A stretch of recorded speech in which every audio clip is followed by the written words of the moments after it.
Hi friends, ఈరోజు నేను omelette curry ఎలా చేసుకోవాలో చూపిస్తాను.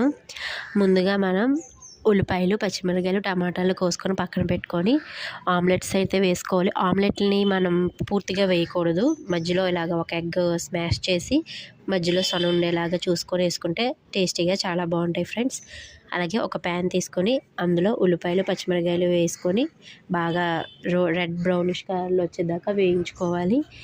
నెక్స్ట్ సాల్టు, పసుపు యాడ్ చేసుకోవాలి. తగినంత ఉప్పు, తగినంత పసుపు యాడ్ చేసుకొని మరొకసారి ఉల్లిపాయలని బాగా వేపుకోవాలి. నెక్స్ట్ అవి బాగా రోస్ట్ అయ్యాక టమాటాలు వేసుకొని వేయించుకోవాలి. టమాటాలు వేసుకొని నూనె అంతా బయటికి వదిలేసే వరకు వేయించుకొని కారము, మసాలా యాడ్ చేసుకోవాలి. ధనియాల పొడి, గరం మసాలా యాడ్ చేసుకుంటే చాలా బాగుంటుంది ఫ్రెండ్స్. యాడ్ చేసుకొని అందులో తగినంత వాటర్ పోసుకోవాలి, పులుసుకి సరిపడా. ఇందులో టమాటా వేసాం కాబట్టి చింతపండు పులుసు అవసరం లేదు.